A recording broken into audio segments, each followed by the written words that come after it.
Most are afraid of unknown depths, skirting shores thinking world flat, and with the island girls in celebration of new religion. Nobody led me or said this way. I sailed alone on makeshift raft with wind as companion.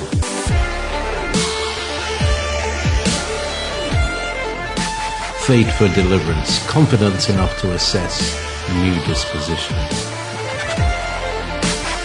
Seekers of lost paradise may seem fools to those who never sought the other worlds. Welcome to Momentary Zen with Zen Garcia. Visit www.fallenangels.tv. You're listening to Revolution Radio. Hello, everybody, and thank you for joining us. I'm your host, Zen Garcia. This is Momentary Zen, and I've been looking forward to this show for quite a while. My friend, Dr. Joye Jeffy's Pugh, will be joining us for the next 2 hours to discuss her latest 3-book series, Beguiled, from Eden to Armageddon, where she covers everything, as far as the beginning, the fall, the war in heaven, how it is we ended up being here in the flesh bodies, and the situations, circumstances for humanity, and also leading into what is the end of days and covering this generation, the fig tree generation, and those things that will be coming, especially in particular in reference to the antichrist and his connections to the royal elites and Prince William specifically, and how this also ties in with the Shroud of Turin. And so in this show, we're going to be covering a lot of what Dr. Joye has written in the 3-book series, but also will be focused on her 3rd book, which covers a lot as far as the dual seed line, the 2 lineages, and the enmity between the seed of the woman and the seed of the serpent. Dr. Joye, are you there? Yes, and I'm so thankful to be on your show. I tell you, the last time that we were scheduled to be together, we had a really serious situation with my husband, and as you know, it was a very life-threatening situation. So I'm so pleased to have things back to a little bit of normal and an opportunity to be back on your show. So thank you so much for having me as your guest tonight. I'm looking forward to it. Myself as well. And a lot of the people in the chat room as well have been looking forward to this show. Dr. Who specifically had some questions that he wanted to ask you, and so as we go into the show, we will, address the different questions that people have in the chat room. But I wanted to give you initially, Dr. Joye, just if you would provide your information, your website, where people can go to find your books, and also a general description of each one of the volumes, 1 through 3, as far as the Beguiled series. Well, as you know, I just finished this Beguiled series just earlier, a couple of months ago, and so I'm real tickled about it because it took several years to put these 3 volumes together. And of course, the series is called Beguiled, Eden to Armageddon, and it is volume 1, 2, and 3. And of course, they're available at Amazon.com and Barnes and Nobles and some other sites. But if you'd like to know what links are available, you can go to my website, which is www.drjoye, and that's DRJOYE, Joy with an E, .com, and you can click on the books links, and they'll take you to the various sites that if you want to buy internationally, or if you're wanting to do downloads, ebooks, that kind of thing. It's got links there as well. Or if you want the hard copy, then of course you can order those from various links that are provided. And as well as the other books that I have available, and that is the Eden, Knowledge of Good and Evil book, and it of course is available on CD as well as ebook and audio. So there's a lot of opportunities to actually view that in a lot of different contexts, and the links are there for that book. And then my CD, Before Time Stops, which is an original 12 songs that I feel that God gave me in regard to the end of days, is also available there. And there's some YouTubes and music videos that you can watch, as well as some of the YouTubes and things that you and I have done together that's available, as well as some of the research that I've done in some other areas that's available there as well. So everything is there at the website at drjoye, drjoye.com, and we'll be talking about a lot of the things that are there. So while we are discussing, if you want to go to the website, and also if you are nervous about asking a question, which I find a lot of people sometimes are, my email address is provided, and you can also email me with information or with a question, and I will get back to it as soon as I can. I try to answer all my emails, and of course sometimes then when you do a lot of radio shows, you get a lot of emails, and with my husband being sick, of course, I've been a little bit more limited as to the length of the email that I can send back because of time, and sometimes it may be delayed by weeks because I'm having to do little things a little bit slower and a little bit on a different schedule than I had been on. But praise the Lord, I'm able to do this and provide what I feel is a direct link to people asking questions and getting answers. I like doing that. I like answering questions. So if people do have questions tonight, I encourage you to ask them, because we all learn when people ask questions. So don't be afraid to voice a question and seek for that answer, because that is what my research has always been about, is that when you read the work that I do, that it will inspire you to have questions and start seeking answers. And I encourage that. That's a part of what my background is in education. And the way you teach somebody is that you instill in them the desire to want to learn more. I wish I could say I have every answer to every question, but I will tell you this. I've tried to look at all the questions that have been very tough to be answered, or people have maybe desired not to answer for fear of personal ridicule. I don't take it,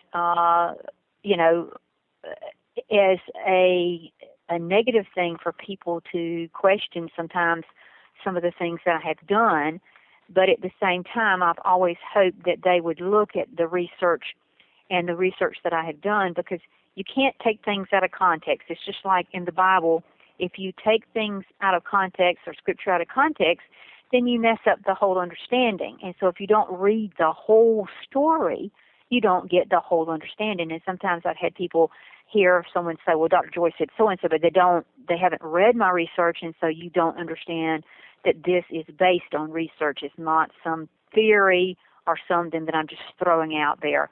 My research has been about me beginning as a young child wanting to know about questions that typically were not answered, and people sidestepped and didn't give complete answers to. So my research is very broad. Just like you've mentioned, Zen, it covers a lot of area with a lot of topics. And my books are very filled with a lot of things that are happening right now and things that are going to happen in the future.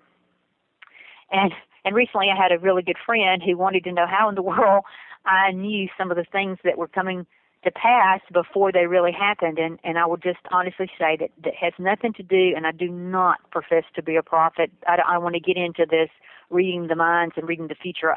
I'm not an Nostradamus. I'm just looking at trends and what the Bible says is going to happen, and I am basing that on those particular trends, so that you can pretty much well say that when you see a trend happening, that what is going to be the next step in that trend. And I feel like when I ask God to reveal to me those things, that He knows that I'm not trying to make anything a stumbling block for anybody. The intent is to give you a stepping stone into a greater understanding of what is going on in this world and why we are here, and that we are not some chaotic Big Bang theory that just happened. That everything that we think, everything that we do, everything we say is recorded. It's there forever. Once energy is made, it's never destroyed. So I take it from a standpoint of explaining science and the Bible and making it understandable at a child level. Even though my work is in, the doctoral PhD kind of research, I don't try to write my work as such because I want to reach a child that may pick up my book at age 12 like I did when I was 12 and 13 years old and started reading Hal Lindsey's work. I want the same thing for a young person that has reached the age of accountability to pick up my work and be able to understand it. And at the same time, I want someone who's got a PhD in physics to make them scratch their head when I explain why things have happened and are happening and how important it is for them to be looking in certain directions. So my work is very, very important to me. It's not just something that I've thrown out there to make money off of. It is something that is very dear to my heart, and I appreciate the opportunity to explain how I have gotten this information, where I've got it. My books always have a bibliography. They always have an index, so that when you're watching TV or listening to the radio or looking at something on the internet and something pops up and you're not really sure about what does this mean, or has this ever happened before, you can go immediately to all of my books, go to the back, look at the indexes, and it'll take you right to the pages. And then, of course, all the books and things that are in my bibliography, I usually have read every one of those books that I mention from front cover all the way through to the back cover. And yes, some of my books that are in my bibliography are not Christian. And some people always worry about, well, why would you include something that's not totally what you're saying? What is out there is that there is a lot of tidbits of information that are correct. And I use those tidbits of information to be able to build a true understanding of everything. And if you throw out the baby with the bathwater, then you miss the whole picture. There's a lot of things that are happening every day that people pick up on and have great insight, but they may not have gotten the total insight. And so it is my hope that by using this, that you can get a greater understanding of the total picture, and that's what my book is about, putting the pieces of the puzzle together so that it's an easy thing for you to be able to see the big picture. And I hope tonight we'll be able to get into a lot of that and explain it in great detail. Well, I think one of the things that is unique about the work that we do is that we are helping people to understand who the enemy is, and as well that there is a war being waged against the seed of the woman and the sons of Adam, the lineage of Christ and most of the patriarchs. And that if you don't understand about the two bloodlines and the two lineages and how all of this ties into, even with the parable of the wheat and the tares and the harvest at the end of days, the separation of the goat and the sheep, then you really don't understand the prevalence of evil, nor the New World Order connection to the sons of Belial, the sons of Cain. And so it's hard to really understand the gospel in the way that is presented in both the Old and the New Testament if you do not have this one facet of discernment, because so much, in my opinion, is connected to this as revelation, as even with the Joshua going into the land of Canaan and fighting against the sons of Anak. Everybody realizes the story of David and Goliath, but not a lot of people realize that Goliath had other brothers, and that even with the Nephilim incursion, that these kind of things were tied into what is the war between the Father and the Son and the forces of darkness, Satan, the rebel angels, the Watchers, and that this theme has been ongoing and is found written all through Scripture, even with Jacob and Esau and Abraham's son Ishmael and Isaac, that this theme of there being two bloodlines and two lineages is interwoven all throughout Scripture. And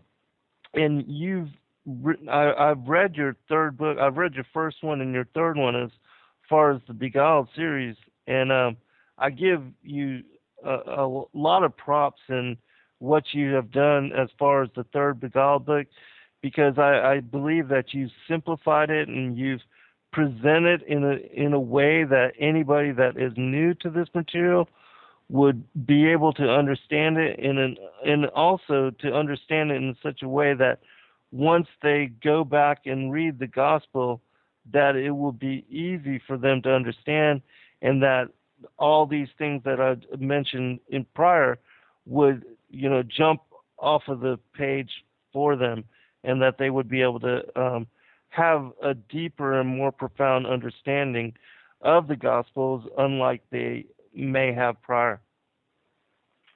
Well, I think that that's really, really important, Zen. Like you say, that's really where our work has, I think, been so complementary to each other, is that, until you understand the enemy, you don't know how big it is, how serious it is, and how controlling it is in your life.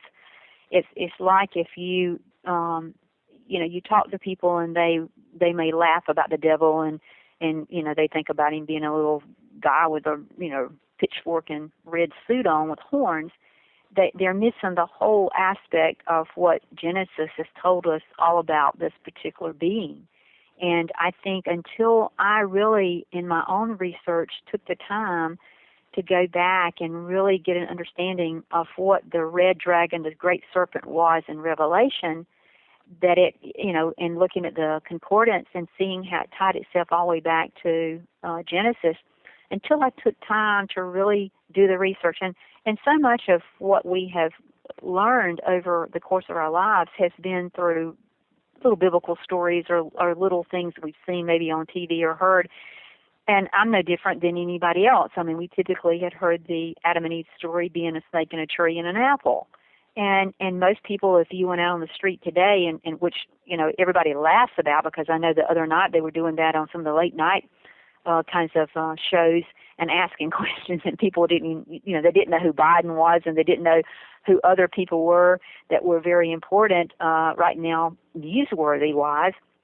You can do the same thing with biblical information, and you would be surprised that if you went and asked, are you a Christian, and you said, well, what was it that Adam and Eve ate in the Garden of Eden that got them in trouble?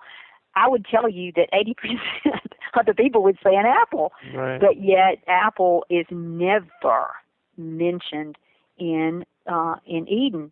And this concerns me because, like the recent movie that's just come out about Noah, a lot of Christian people as well as non-Christian people will go see that movie, and they will come away with these images implanted into their brains in regard to that being a rendition of what really is Scripture, because first of all, they will never go and read it themselves.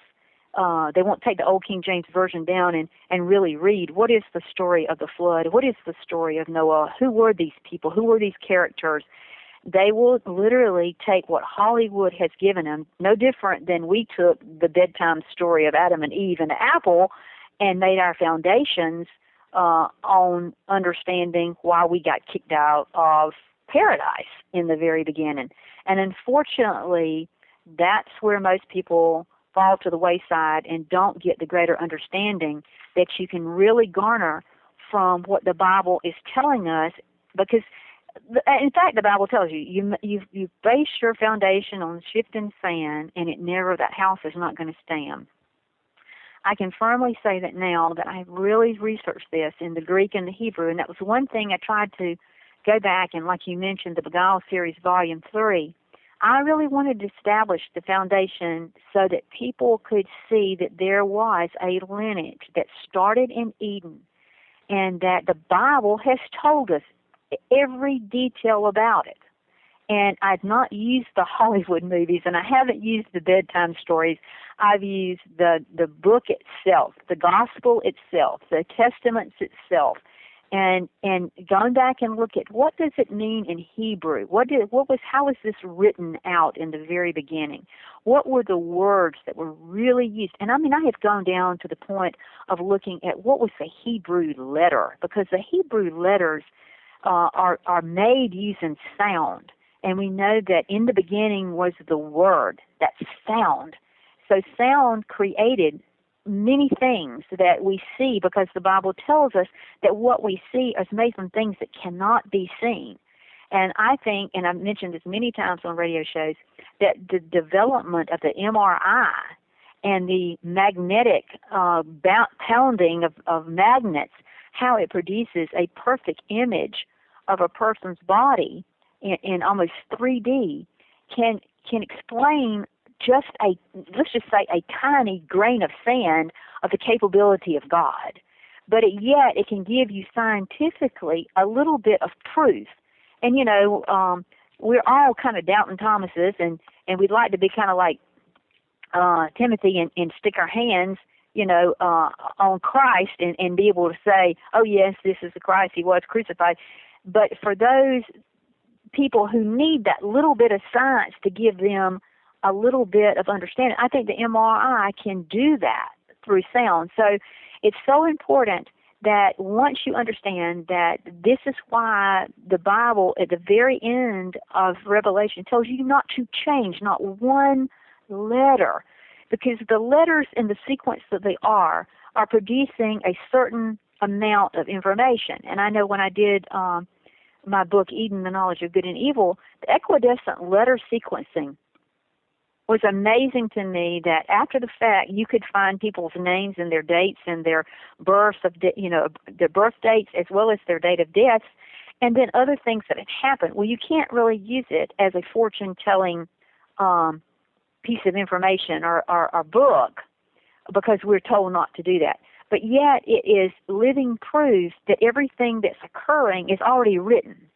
in some form or fashion, and that we have certain choices and certain parameters that we are allowed to use the free will that God has given us, so that we're not robots, and that we can have a choice at whether we want to serve him or not, that we've kind of been given a little bit of a free rein within what I would say a computer software system, and he being the brain of the whole thing. So in looking at all that, you really get an understanding of what evil is and what good is, and how mankind developing the knowledge of this good and evil, how it set up a course of a major problem, and that in producing a lineage that had a father that was not of God's command to be a father. Because when God created the angels, they were already in a spiritual type setting, already a spiritual being. They were not supposed to be human.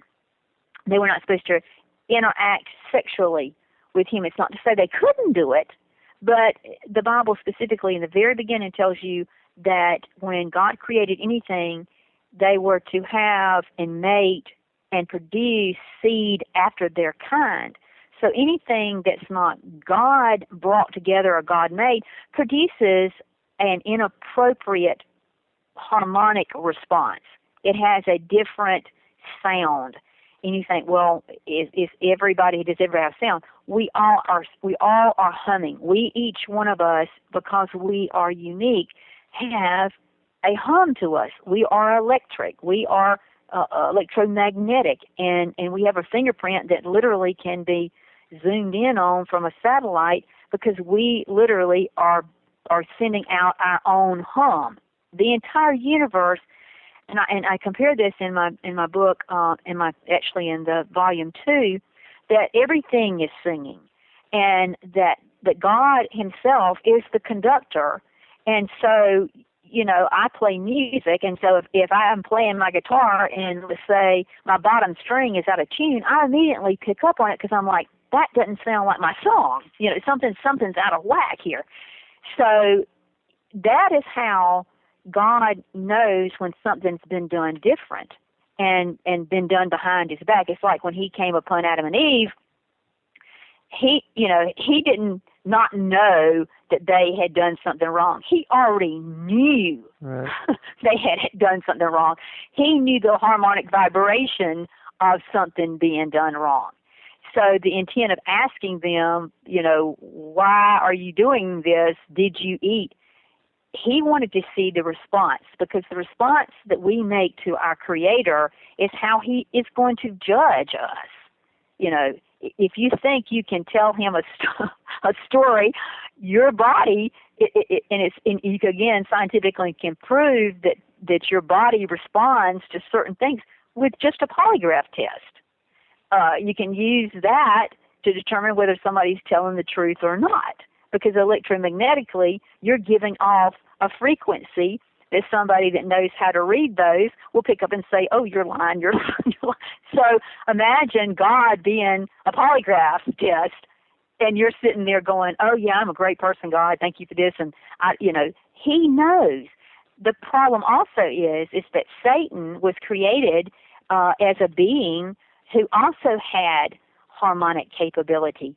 And that's where we get evil music and the down-tuning of things, and how Earth has been kind of retuned, and why everything that's not of God actually has a different harmonic response. So, if we tell a story, the devil on the nose is we told a story, okay? Because he can hear that too, but at the same time, God knows it as well.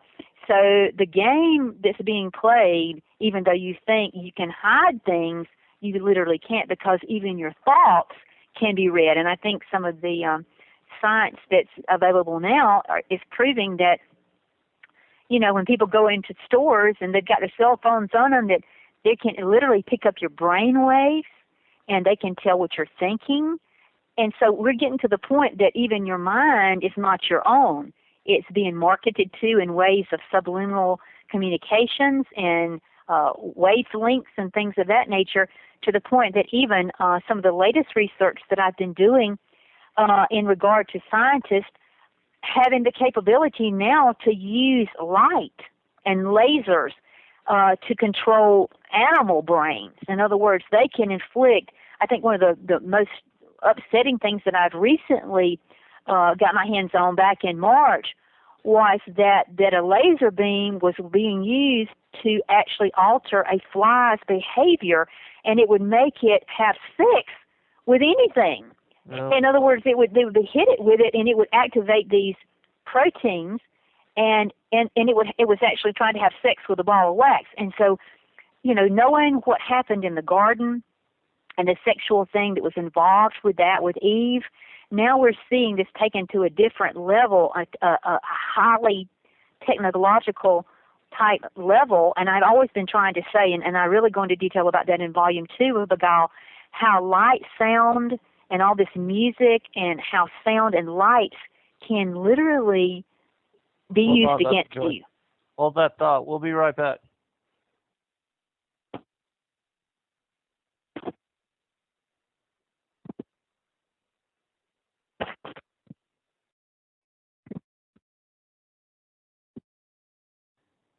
Welcome back, everybody. I'm your host, Zen Garcia. This is Momentary Zen, and I am joined by my friend, Dr. Joye Jeffries Pugh, for the past 2 hours, and we'll be covering another hour and a half. Nancy had asked if we were a 3-hour show, but we're on from 8 to 10 p.m. Eastern every Wednesday, and I just want to thank all of you for joining us, and I appreciate your dialogue and the questions and the commentary. There's been a lot of comments about how the whole universe is frequency and sound, and that everything is giving off a particular wavelength and a particular frequency that has a particular sound. Just recently, I had seen a video that was put together by this individual that was an astronomer, and he was talking about the different sounds that were put out by different galaxies, star systems, particular celestial bodies. And one of the interesting things that he did was that he took these different sounds from these different celestial bodies and he overlaid them into what was just one of the most hypnotic and cosmic sounding songs. And then he overlaid it with the voice of some whales, and it was really just mind-blowing and just deeply profound in the way that it was music, the music of the universe, and just, you know, these different sound vibrations that are coming out from these different star systems, and some sounded like different instruments, like wind instruments, and others were like percussion, and it was just really amazing. And if I can find the video, I'll link it into the chat room. But another thing, there's a book called the Sefer Yetzirah, which is the book of creation, and this particular text speaks about how it was that the Father and the Son basically sang the universe into being, which universe means one verse, or like one word or one sound, and how they utilized the 22 letters of the Hebrew alphabet in order to bring the entirety of the creation into manifestation. And another thing that is interesting about the Hebrew alphabet and the way that the letters portray the various sounds is that for those that have studied or looked into it, each one of the letters seems to depict how your mouth is when you are projecting that particular sound or that particular letter, and the way that your tongue interplays with your throat and your teeth and the position of your mouth in producing, which is also an easy way for people to learn the Hebrew letters. And I don't know Hebrew myself, but I did study some of it and found that the different letters were appropriate to the way that your mouth would make the sound, which I thought that was an easy way for people to come to learn it as a language, and how miraculous the Father and the Son were to create the language in that way, to where the individual letters would express, how it was that the sounds would be made with the mouth. Dr. Joye, do you know anything about that? Do you have a comment on that? Well, yes, everything that you're saying is very correct, and I think that was the more that you can understand the way that this all came about, then when you see these things being done scientifically, again, it is another piece of the puzzle that you can get a small glimpse of what we see when you use those letters and they will form into sand using the sound. And so you can figure that if it can do that, if we can scientifically do that, then imagine, again, on a small scale, that would be a grain of sand to comparison to what God could potentially do with that technology. It's mind-blowing. And at the same time, it is, if you need a little bit of evidence, it is evidence that this was just not some chaotically done thing, because why would it be that when you do that, you get those letters? Or why would the sand respond like that with the sound? And it does it every time. It's not like a freak of nature. It does it every time. No different than the case studies that I've seen where you take classical music and you put live plants in with classical music and they will just grow. And then you take plants and put them in with rap music and they die. So vibration literally has the capability of giving life or taking away. And, when we talk about biblical scripture, we talk about that life and death is in the power of the tongue. Those kinds of things have a scientific provability, I don't know if that's a word, but you can prove it using science. And the more that you look around you at what the scriptures are telling us, and then we see it live and in a scientific way, it's absolutely amazing. You can't just disregard that these things don't happen. They do happen, and they're very, very, very real. Yeah, another thing, I forget what movie it was, but a person was showing how even water, that if you use a particular frequency or particular sound, that even the water would show, it would display and reflect that as a vibration, and that it would hold it somewhat as a medium, and that you could, interject harmony into the water. Do you know kind of what I'm talking about? Yes, and it's very interesting how you think about water and how the wave, if you drop a pebble, and how you get certain waves, and think about how the ocean is at a certain frequency of waves. The universe is the same way. I mean, we have, magnetic energy that comes off the sun. It comes in a wave. You have cosmic, rays that come in a wave.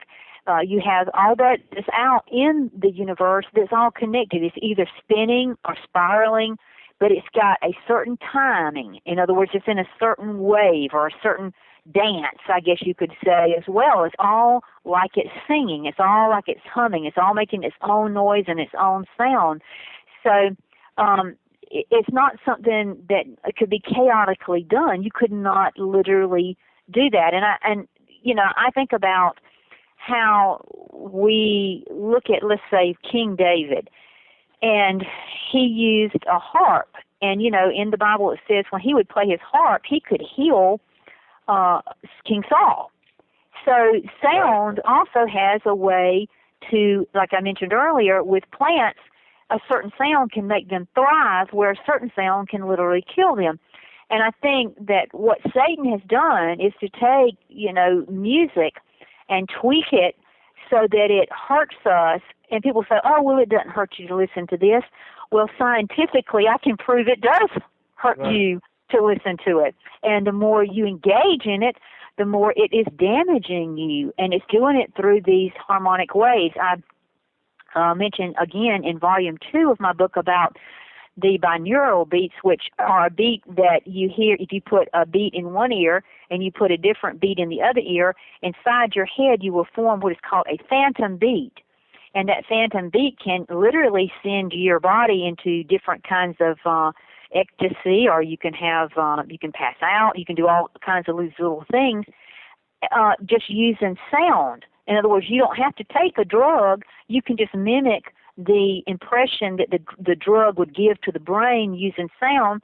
And let's say if you impression the brain and saw what particular parts of the brain were lit up, let's say during marijuana or during cocaine or whatever, the body can use sound in the brain, and you will get the same thing that goes on whether it's not the brain or not. And that's scary, because that kind of thing can literally control you, and you not know that you're going to be controlled. Dr. Joy, do you know about Royal Rife's work as well, and how he was able to? What was that? Whose work did you say? I'm sorry, Dr. Joy. I didn't know if you could hear me or not, but I was talking about Dr. Royal Rife and his work.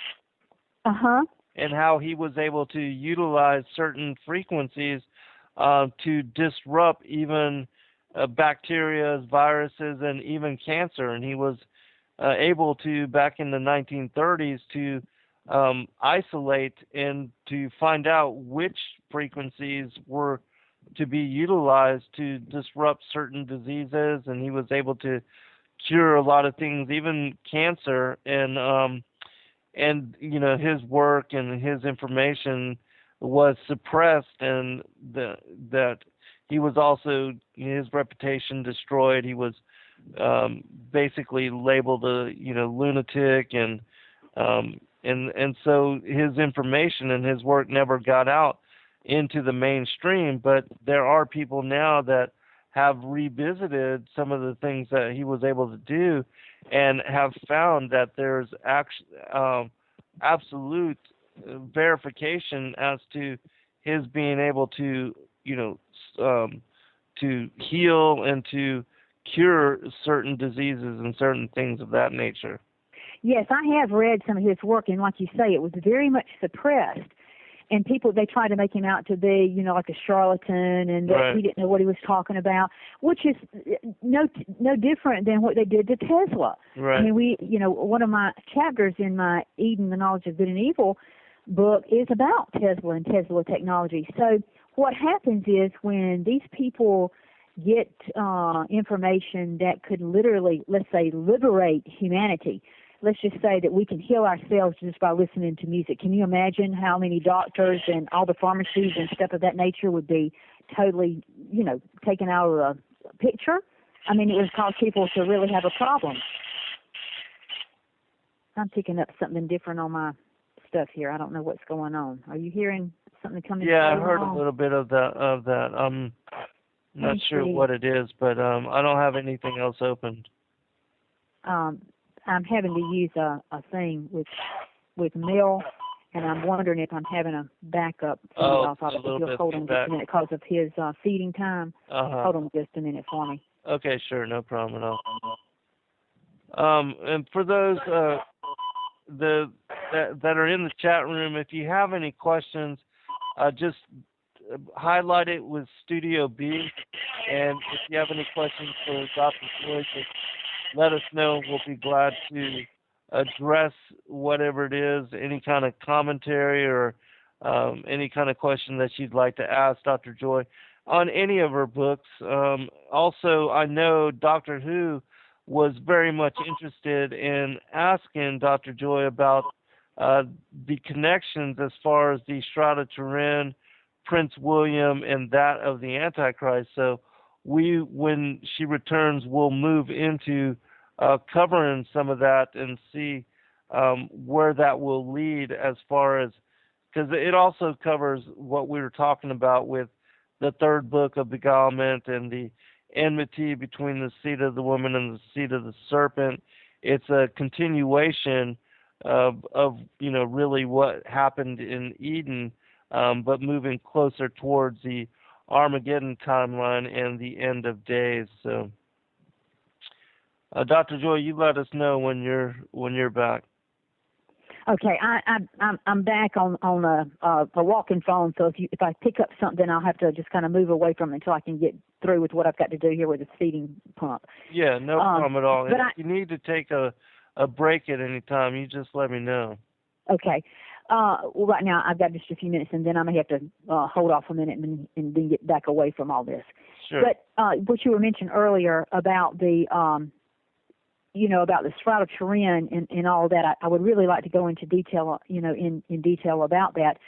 But before we leave this, about the importance of sound and light, I think it's really important to see that technology is getting to the point that when you think you may be playing, let's say, a video game, and, we hear on the TV so many times about these people who just show up in a mall and start killing and shooting people, but yet they've been playing all these video games at home and on the computer.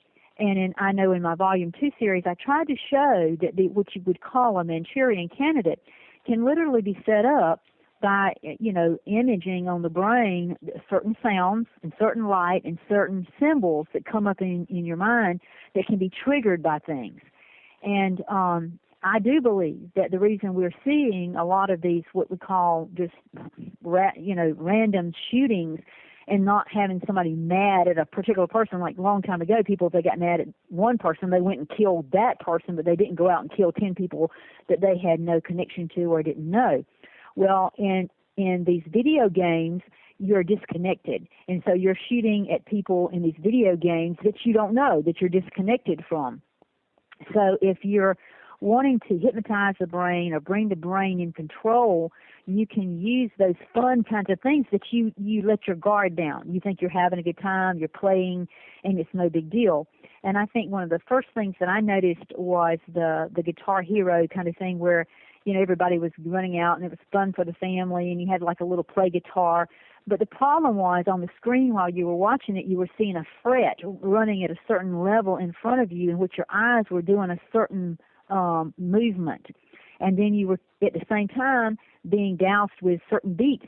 And if you go back and you look at the symbols that were going along with the beats and the sound and the moving of the frets, you could see the symbols of goat heads and skulls and bones. There was nothing that was what you would call Christian or something good to be playing on your mind. And so then you wonder, well, why are kids killing each other and why are families breaking up and why is the world just, kind of falling apart? And you might not even realize that games that seem fun and shouldn't be really bothering you literally could be transitioning the entire world. And the more they can sell that through those types of video games, and the more they can use music and videos and that are horrifying, they're putting those images on your brain. And putting images on your brain is like I mentioned earlier. When, for example, when people went to see, let's say, Mel Gibson's Passion of the Christ, I read some research where people who had done that, when they were asked about what they thought Jesus was like, they envisioned the guy that played Jesus, from the story. That's how they saw Jesus from that point on. It's no different than us having, the apple and Adam and Eve and getting the wrong foundation.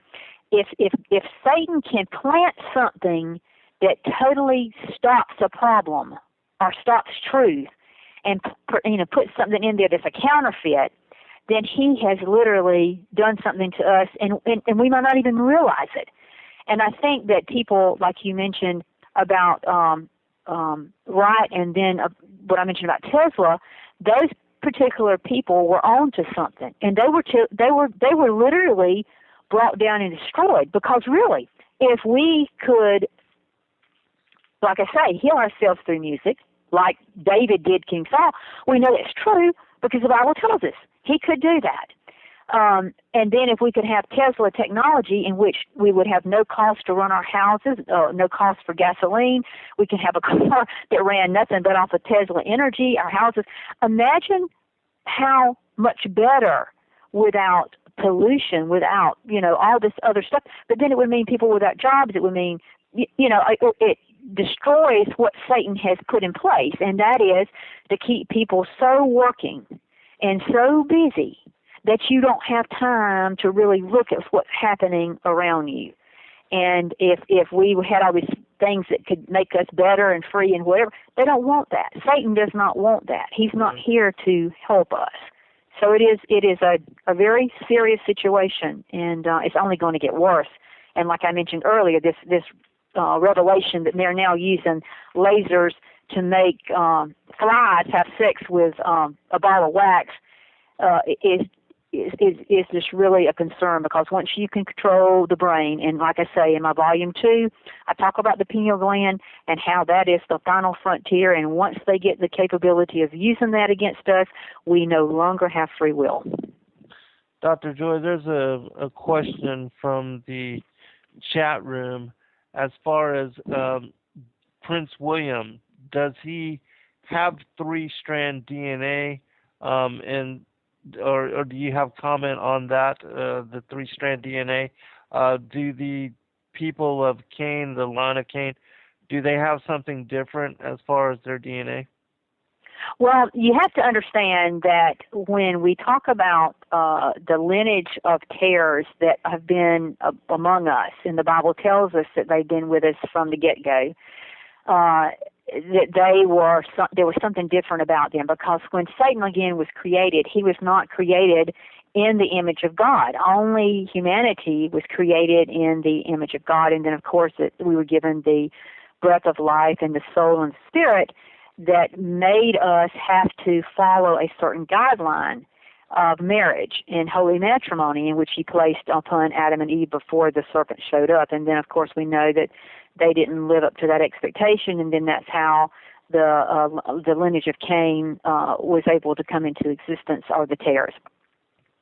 And the thing about that is that once you have, again, something within the world that was not of the Creator's design, then it's going to affect what is good, and it's kind of like having one bad apple can spoil the whole bunch. In other words, that kind of can start happening, and that was why, God told his chosen people, and that meaning the pure humans of Adam and Eve's lineage, to literally destroy those tares. I mean, he wanted every woman, man, child, and the beast that they had with them destroyed, because they were mixing. They were making into something in this world that was not supposed to have existed. But unfortunately, we know from the biblical scriptures that they began to live among those kinds of beings, and they did not destroy them and get rid of them.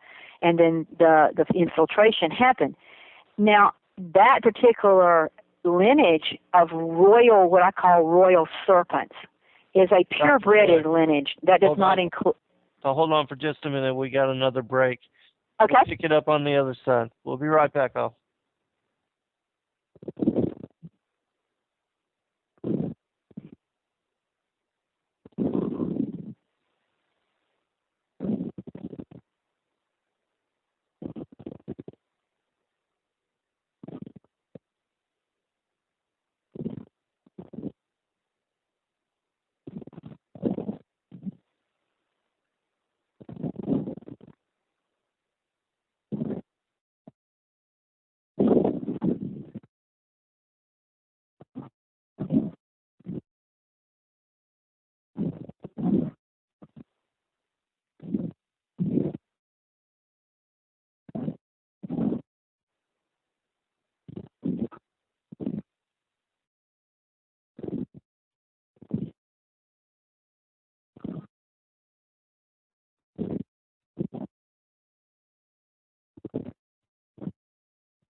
Welcome back, everybody. I'm your host, Zen Garcia. This is Momentary Zen.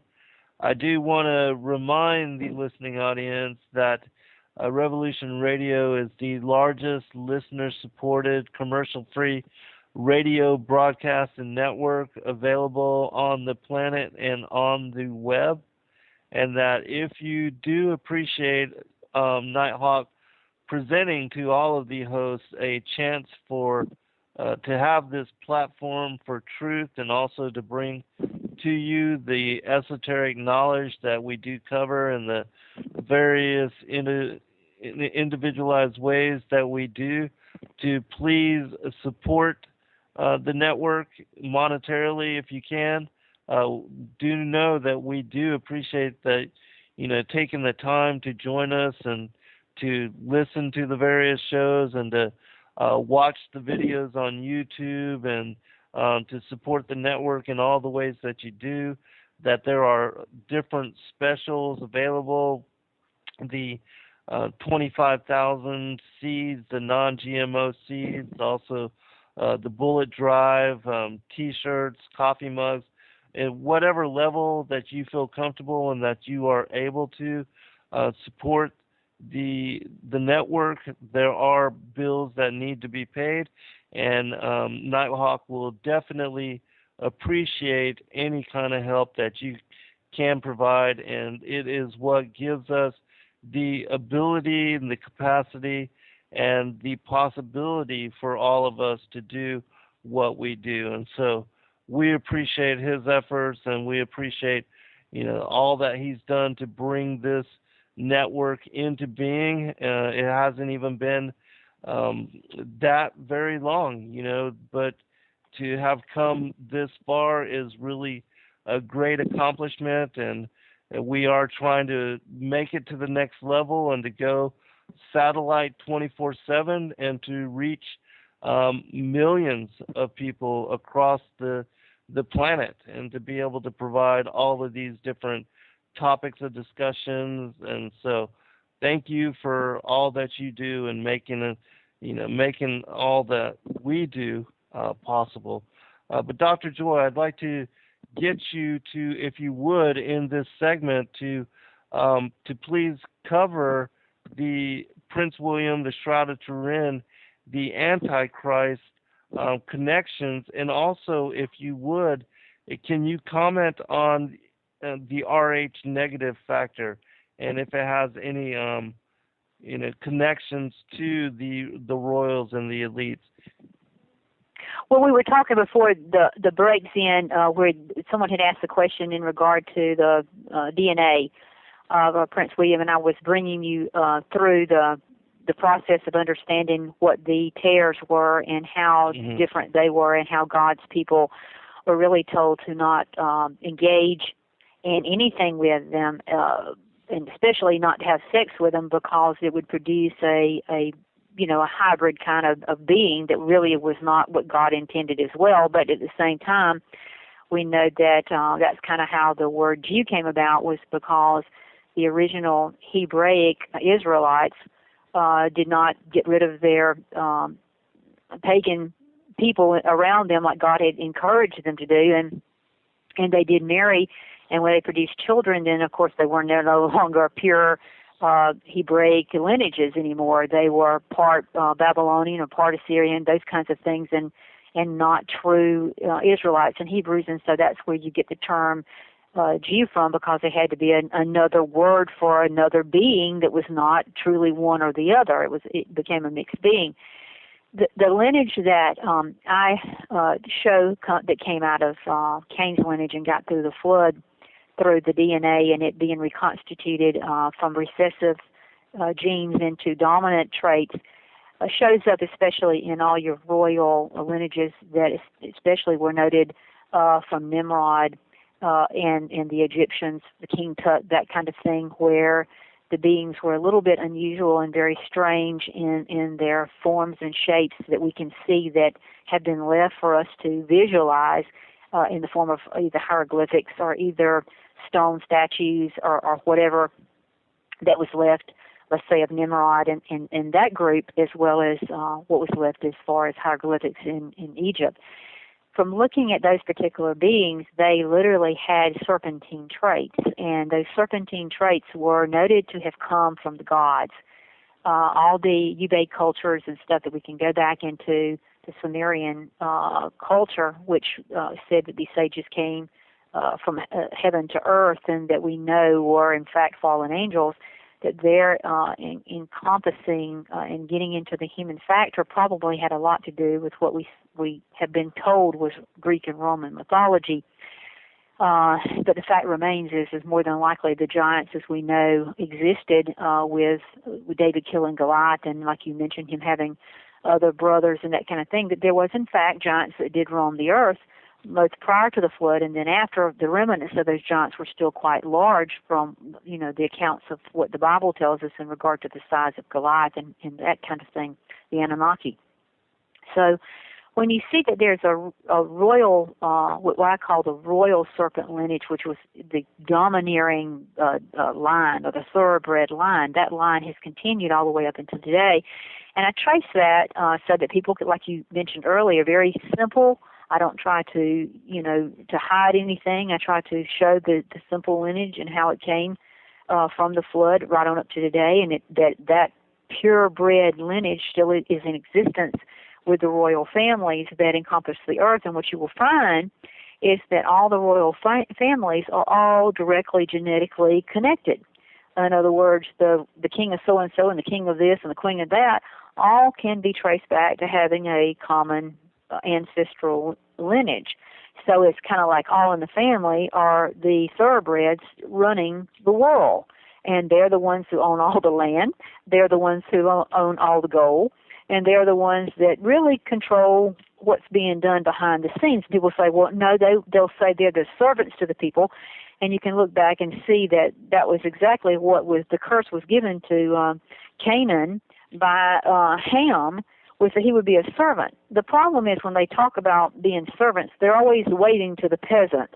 They're always looking at the rest of us, which is 90% of the population, in regard to how can I control you and how am I going to make you do what I want you to do, because we own the land, we own the property, we own the gold, so therefore you're going to jump and do what we are all saying. Now, I showed in my book, in this Beguiled, Volume 3, that, they even caught Prince Charles dictating information to the political figures as to what was supposed to be done, and some of that got leaked out, and boy, did that cause a real stink over in England, because they don't want people to think that the royals have anything to do with politics. They want them to think that they're a separate entity, and you're supposed to, wave at them, and they're supposed to wave back, and you're supposed to honor them and bow down to them and whatever, respect them for their thoroughbred status like we do for horses. The problem is that thoroughbred status is a serpentine genetic connection. And you can go back, and I explained this in Volume 3, about the ancestors of, let's say, Prince William and Prince Charles, and back through to the Germans and the Nazis, that was a part of their, really of their history, because that's what they were. They were Germans, and they didn't want to be associated, so they changed their name to Windsor and got away from the Mountbatten and the names that would tie them back directly to being typical Germans and very good friends with Adolf Hitler. As well as being Khazarian Jews, of which that lineage is traced all the way back to the Caucasus Mountains and then back into the Babylonians and Assyrians. So that proves that the lineage that is with us now has come forward, and that they owned the properties and they ruled the world. And when we know when Jesus was here, that when Satan took him up to the kingdoms, he offered him the kingdoms of the world, he would bow down. And, of course, God did not agree, or Jesus did not agree to that. And we learned that when Jesus went before Pilate, he said, my kingdom is not of this world. So the kingdoms that run the world are owned by Satan, or he would not have had the power to take the Son of God up and offer him those things. So when we look at that 10% of royal serpent lineage that rules the world, they have a commonality. And, of course, we term it as blue blood, and we have people who want to say that may have some connection to the Rh negative factor. I haven't been able to literally come out and see research or find any research that makes me believe that any of those people have R negative. Some of them have R negative blood, but they all don't have R negative blood. The trait that is within them is that they are thoroughbred, dominant, and not recessive in traits that literally have allowed them to maintain and rule for generation after generation after generation.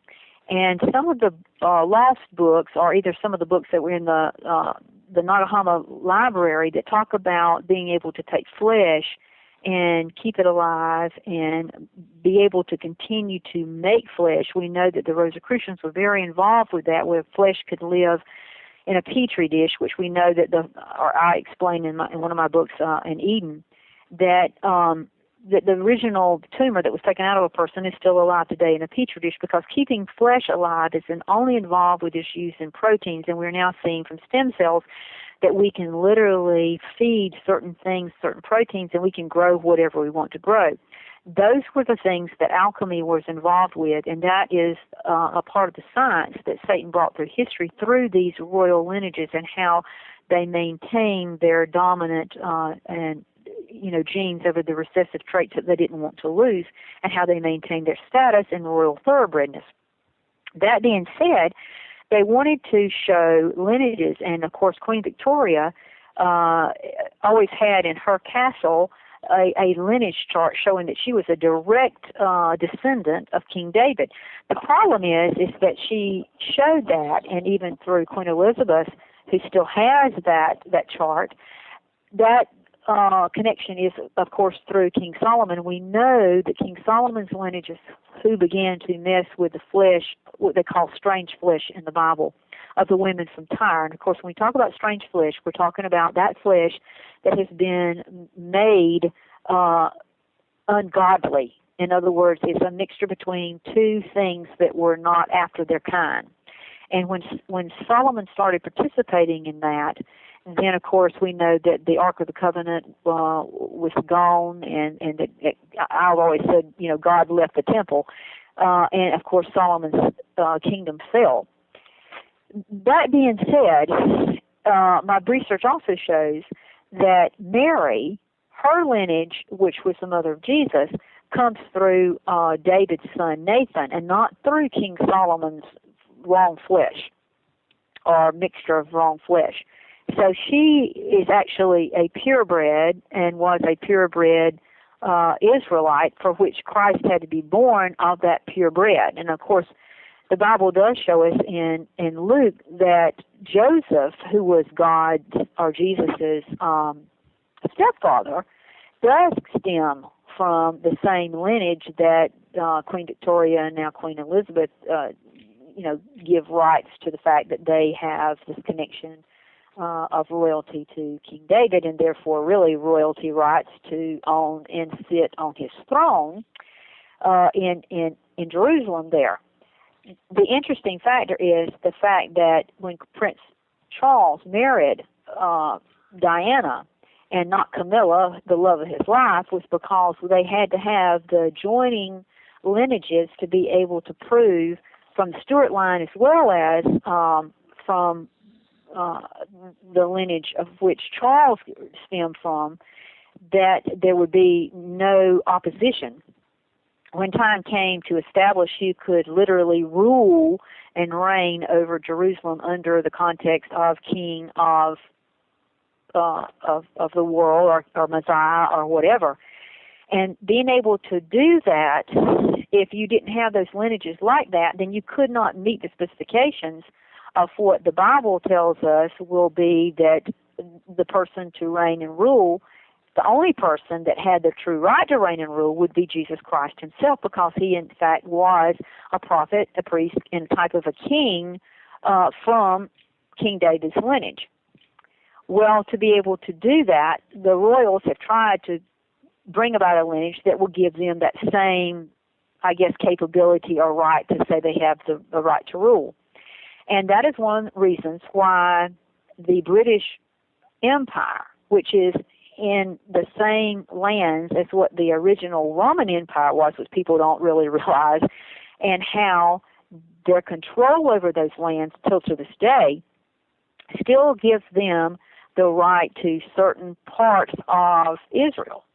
And the fact that Israel was established because of this British connection, and that British connection is what allowed the certain Khazarian Jews to be able to get out of Germany and establish that state, while the poor, true, pure Hebrews were all massacred and killed. So that explains why certain people got out and certain people didn't get out, and who was killed and who was allowed, because there was an indoctrination program that went on through the British that allowed those that were going to be part of the Zionistic establishment of Israel there in Palestine. They had to go and be approved by the British, and then the British, the ones that didn't meet these qualifications, which were the true Israelites, the true Hebrews, and that's who Hitler was trying to get rid of. It's who the British were trying to get rid of, because they have the right to rule and reign through the pureness and the promise of the Bible that they would one day, have rights, total rights to the promised land. So when you say third strand DNA, and I hear that said a lot, and we're seeing a lot of how mixtures are going on right now, in which people can have two mothers and one father and that kind of thing, and then it brings in 3 DNA. That is a possibility of mixing, which is a very bad thing. Mixing is one of those things throughout the Bible that God totally does not go along with. His thing is you always make something after their kind. You don't mix anything. The red birds go with the red birds, black birds go with black birds, the purple birds go with the purple birds. It was supposed to be after your kind, not knocking anybody, making everything equal, not evil. And what's happened when you start mixing, then we know that's how Cain's lineage came about, was because of the mixing aspect of it. So when we talk about Prince William, we talk about a whole different ball game. We've got the royal serpents in place who have the establishment of having control, and I use the word kind of like a British Israelism that was used a long time ago, but instead I changed it up because it's a royal Israelism. It's not just the British, being that every British person's involved in it. We're talking about only those, what I call dominant serpent genetic thoroughbreds who have that connection to Israel. You had to establish that to be able to control it, which they do. And they do that through banking, through the Rothschilds, and I go in great detail about that in my volume 3, because it's it's not something that we could do even in a 10-hour radio show. This is very intact information that controls everything, including the United States, and how our money and our taxes and our IRS, everything is connected to all this. But it's controlled totally by these royal serpents. Well, what we know about that is that there is also a part of a being called a false prophet that will be a part of establishing, according to biblical prophecy, the origination of what is called an image of the beast. In particular, it says in Revelation 13:13, that this false prophet is going to be able to make fire come down from heaven on earth in the sight of men, and that he will create an image of the beast and then cause the image literally to speak and live in the sight of men, and that comes from Revelation 13:15. What I have shown in my work as far as the false prophet is concerned is that we are dealing with the Vatican. And my research began a long, long time ago before I ever heard anybody else talk about this, and that was the prophecy of the popes that was established, a long time ago. St. Malach's prophecies was already establishing different popes and them meeting certain qualifications and then fulfilling certain things that were going to happen in the future. And every pope has fulfilled to the T what he prophesied. And the last pope was supposed to be Peter the Roman. And I discussed this in great detail, too, in Volume 3, because St. Francis is fulfilling that role to the ultimate T. The situation is this, is that we know that the false prophet has to be in place to be able to give rise to this image, to give the ability of this image to do what it needs to do in the sight of man.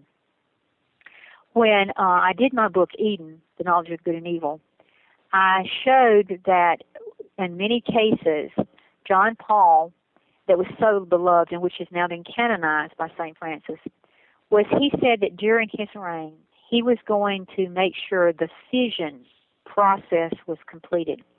When we talk about the word fission, we're talking about the word cloning. fission was a word that was used a long time ago before the word clone was ever used scientifically, because clone was considered a nonfiction, or not a nonfiction, but a fiction type science fiction term. But fission in itself was something we have always known could happen, because amoebas, when they fission or separate themselves and they become two different distinct beings, but yet of the same, the fissioning process happens, and it's an asexual fissioning process. Well, John Paul had said that he was going to be the Pope of the fissioning, and he, in fact, was the person, or the Pope, who received the Shroud of Turin. It was given to him because King Umberto actually passed away, and his family had owned the shroud, even though it had been housed at the cathedral there in Italy with Turin. And of course, I have shown in both of my works, Eden, the Knowledge of Good and Evil, and as well as this Beguiled series, Volume 1, because I go in a lot of detail in Volume 1 of the Beguiled series about the shroud. Hitler and his group had always wanted to be able to form twins and to make, something of a Aryan race, something that would be where you could manipulate and change and make something out of something else. And twins was that particular thing that Hitler was most interested in genetically controlling and being able to produce something that was not of what would be godlike. It would be man-made and man-controlled. And so when we think about in the book of Revelation, when John the Revelator wrote Joye. the word, Hold on, we're at another we're at another break. We'll pick it up on the other side for final. Okay. Segment. Be right back, everyone. Welcome back, everybody, for final segment. I just want to remind the listening audience that both Dr. Joye and I are contracted through Tape Publishing, and that they are the ones that bring forth our books. If anybody's interested in the books that I've published or the works that I've done, you can contact me through zengarcia.com, and also Dr. Joye's site is drjoye.com, drjoye.com. Dr. Joye, can you real quick just make mention of all the different books? Because you've also, I don't think you made mention of the Antichrist, the cloned image of Christ, which is the first part of the studies that you concluded and finished within the third book of Beguiled in that series. So if you would just comment on all the different things that you have brought out and where they can go to get them, and then please continue on with your explanation, because I know that this particular topic takes a lot to set up as far as foundation and to conclude where you're going with it. Right, you can find all my books just at my website, like you said, at drjoye.com. All the links are there. They all have, all the books have everything to do with end-time prophecy, and they have a lot of history involved. They have a lot of science. They have a lot of things like biotechnology and nanotechnology, and everything you can ever want to imagine is in my books. People say, well, you've got so many things in there. I can imagine having a book with all that. But I've got about everything that you could ever think about or ever ponder, everything from celestial, terrestrial, limitations and events that are going on, as well as everything biological that would be happening with us, or why the fish are dying and why the animals are dying and why we're having tornadoes and why the sun's doing what it is. I mean, everything is there, even going back to the Garden of Eden, explaining that and bringing the lineages forward and explaining what happened in the flood. And so, everything's there. I bring you right up to date. So I try to make it where you can follow along in the sequence. It's always, I try to tell people to always read Volume 1 first and then go to Volume 2 and go to Volume 3, because it's a lot easier if you're not familiar with these things, that you can see the picture building, and when you get to the final end page of Volume 3, you've got it all put together. If you start with Volume 3 and kind of go backwards, it's a lot more difficult unless you're really established in the things that I'm bringing to the table, and it's a lot. It's not just on one little theme. It's very, very, it's huge, really. It's enormous information, and I just try to bring it to a way in which it's easier to grasp it than trying to just just hit here and then, hit this and that, whatever. I try to put it in such a way that it is an easy way to comprehend, an easy way to remember it, and be able to move through it, and then at the end put it all together, and then you got the big picture. So I hope that you'll check those out, and hope that you will support my research. I was on the point about that when John the Revelator wrote the Book of Revelation, he actually wrote it in Greek, and you have to understand that when you talk about Greek words, when you translate Greek to English, we may not have always the same word, or we have one word, and then there could be three different words. And in fact, in the Greek, there is three different words for the word image that John could have used, because he could have used character, or he could have used a word like something that would mean to, engrave something. But he actually chose the Greek word icon. And the fact that he chose that word icon means that when we translate that into English, that is a type of statue in the likeness of someone or something that was very, very, very important. And when we go back and look at what was, I guess, the number one greatest icon that ever came out in the very beginning of, as far as worship or religion in Christianity, of course, was of Mary and Jesus. And then after that period of time, then we began to get pictures and things of, apostles and that kind of thing. But when we talk about true icons, it really began with Christ. And then, of course, we know that the Catholic Church really promoted the idea of the statues of Jesus and Mary, and then of Jesus especially. So really the Catholic Church has more than, and I think planned it, that, that the people in this world would really be able to accept this image of the beast, this iconic image. And it's important, again, to understand that when John Paul made the comments about this visioning, it would occur during his reign, and that was his main purpose. Then you see that, when Pope Benedict came on, he was also following suit and making comments about trying to bring the world together, kind of in a one-world religion. He was trying to unite Muslims and Jews and Catholics and Protestants and that kind of stuff together. And now the biggest thing in history, somebody asked me, they said, well, Joy, what do you think is the most identifying factor that we're at the end of days? And I'm like, there's two things that are very, very important right now, and that is the fact that we had Pope Benedict move out of the way. You have to understand that when a person takes the oath of becoming a pope, they're supposed to follow in the line that the pope was, or the first pope was Peter, and that Peter was the rock, and that he was to be the icon of Jesus on earth. So therefore, they are supposed to go to their death, regardless of how terrible their death may be, emulating that Christ was willing to be a suffering servant and literally give his life for his sheep. Well, when you think about Pope Benedict, he took that oath, but yet he did not fulfill what that oath was all about. And the question is, why would he have taken an oath of that magnitude and then not fulfilled it, but yet be praised and worshipped and treated as, as a pope that was, a good pope, and Francis has acknowledged that and visits with him and invites him back and forth to the Vatican, and they have conferences together. The reason being is that Benedict had to move out of the way for Peter the Roman, who is Francis, to take stage so that he is able to establish and give this image its rightful place in history. And right now, it's just cannot be any more clearer that in March, when Francis had taken over, where we have had that Shroud of Turin just constantly being said that it's nothing more than some painting that Da Vinci had done, which I totally have disproved in my research.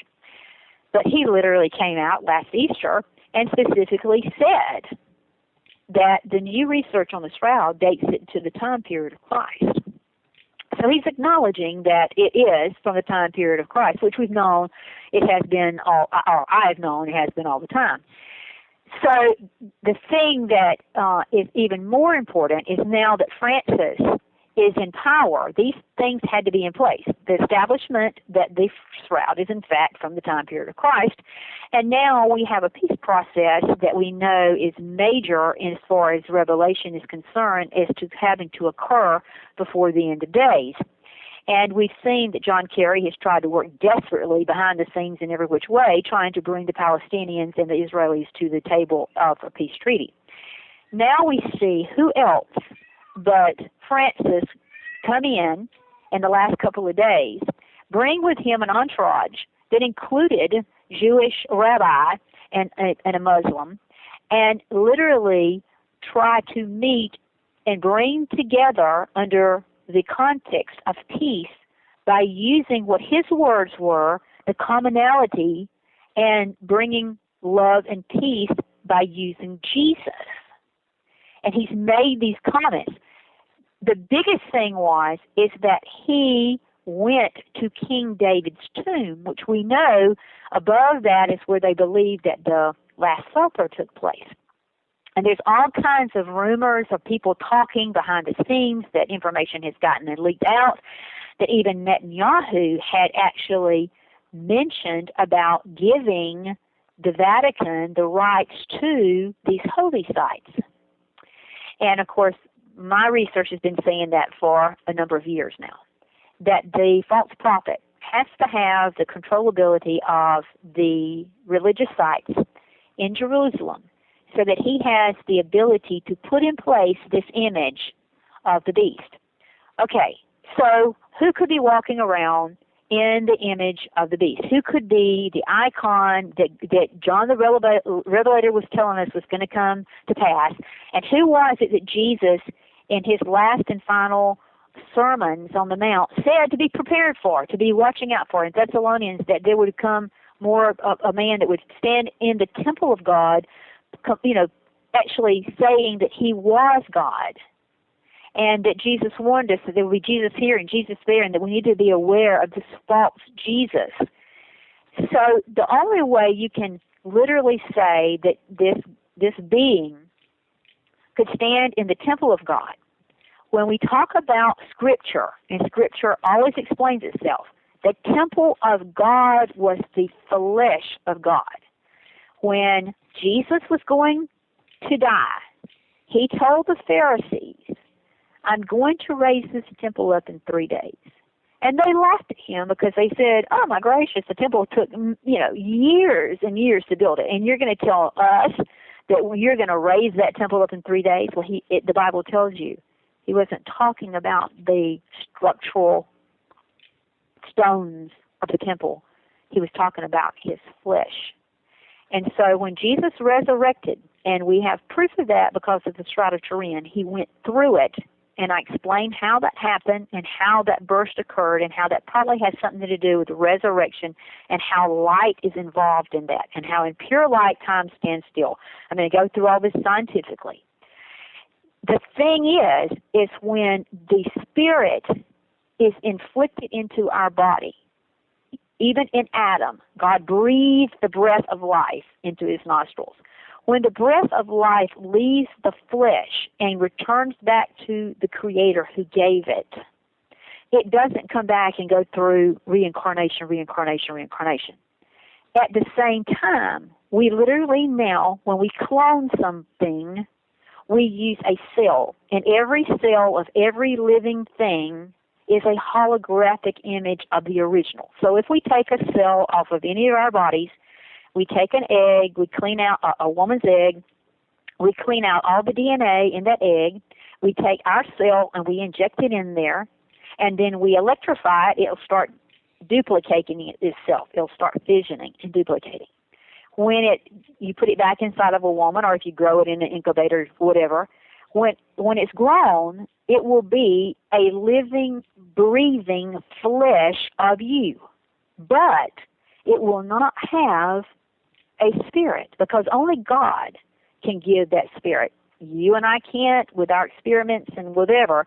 We can make flesh live again. We can fix another ear for us. We can fix another tongue for us. We can put in new tracheas. We can do all kinds of stuff that will match our body, just like you were going to an automobile shop and putting a new tire on.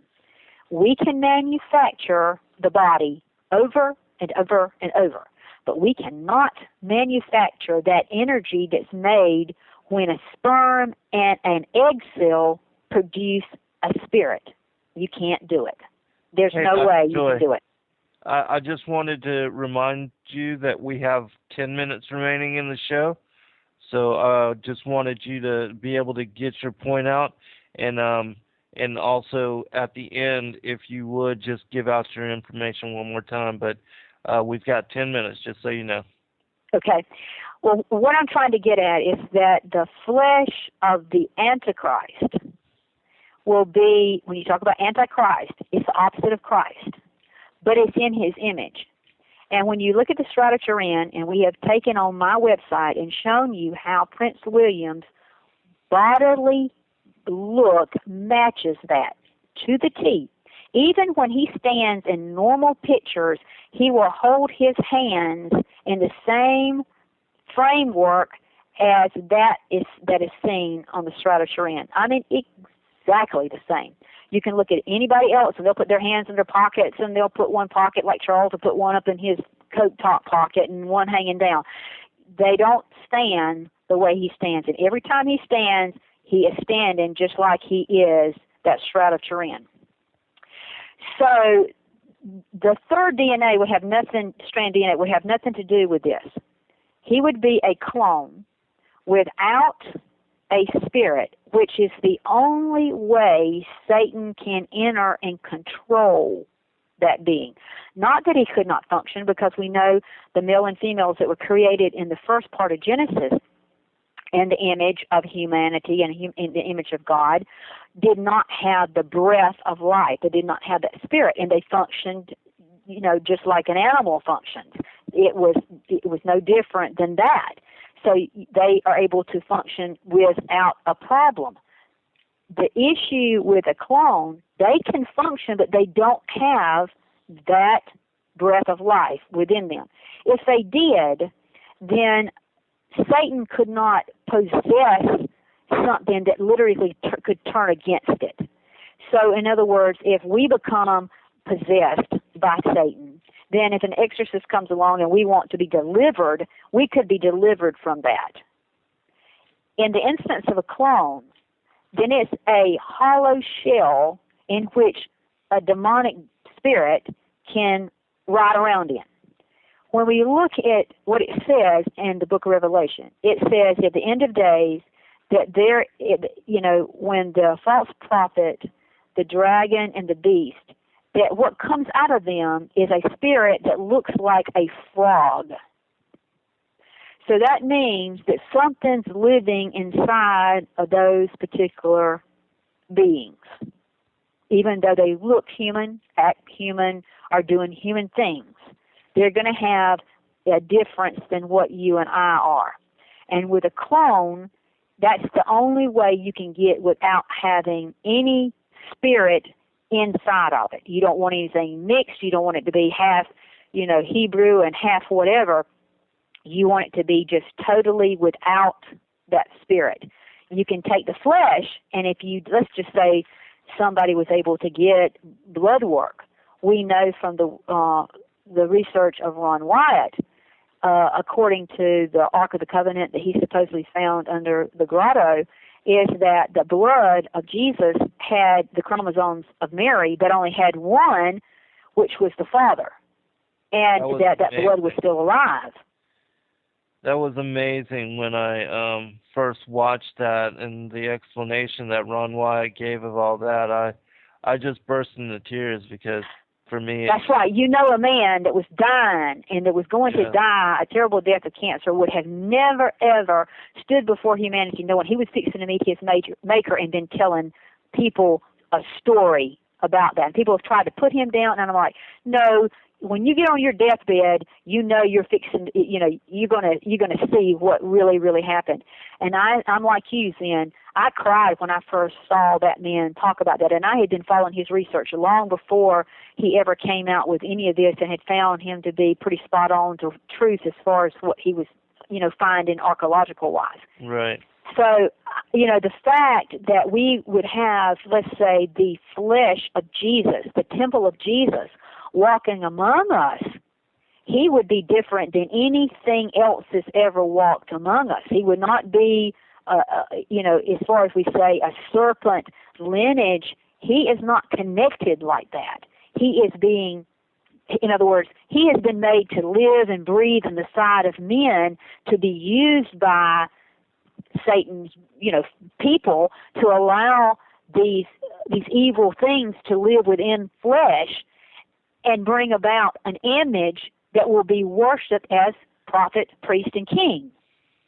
So we would have, literally, if we clone Jesus, we have an image of a prophet, priest, and king who has the total genetic connection to King David and the right to rule Jerusalem. And we have a final pope, Pope Francis, who is trying to unite to get control of those sites so he can put the person in place that is that image. And we know that John Paul said his deal was to be the Pope of the fissioning, which he was, because when that happened, when William was conceived and cloned, and then Diana gave birth, he was the Pope that did that. So we got all this stuff lined up. And we have, Princess Diana, who specifically said over and over, documented in my books, that she was an incubator, that Charles never loved her, that there was all this black magic and stuff going on, that the Windsor family were lizards. She literally was telling the things that were truth. But the problem is, Christians don't know enough about this, and poor Diana was screaming it to people, and they were just looking at her like, oh, you just be a mad person because you're getting a divorce. She literally was giving you every bit of information to know what was going on. You have to stop and think. A mother would never try to kill her child, but yet Diana threw herself downstairs and tried to kill her and the baby, William, before he was ever born. And he was born if Charles on did not, if Charles, too, right? I beg your pardon? His birth was also on a ritual date. Oh, on a ritual day, everything was set up to the T. And when people talk, they die. It's just like when William's child and his wife was when Kate was in there to, trying to be pregnant and whatever was going on with all of that I explain in my book in great detail as well. You remember the nurse. She let out the information, and all of a sudden they found her, she had hung herself. But yet when the reporters went to look at them leaving the hospital, who's standing next to Kate Middleton, but a nurse who has a really a belt on with the front of it that is a Masonic symbol. So when you talk about these, why can't we know more about them, and why don't we know about their blood work? They have their own people looking after them. They make you think, oh, we went down to the local hospital to have the baby. But they don't tell you the people who are looking after them while they're there are part of the group that looks after them. And anybody that messes up, you're dead. It's just over with. Right. I explain how Diana died in my book. I explain how all that happened, how the technology was there, how it was remotely used, and the Boston breaks thing. I mean, I go into great detail, and I wish we had more time, Zen, but I know we're giving out of time. Yeah, we've got. But literally, what I want to say is that there's nobody else on this planet that can fulfill the role of that prophet, priest, and king, both in the image of Christ, in his flesh, or in his lineage that's been put together by the serpents. Well, everybody, we'll have Dr. Joye join us again as soon as possible. Thank you for joining us and for tuning in. We appreciate all of you. God bless and good night.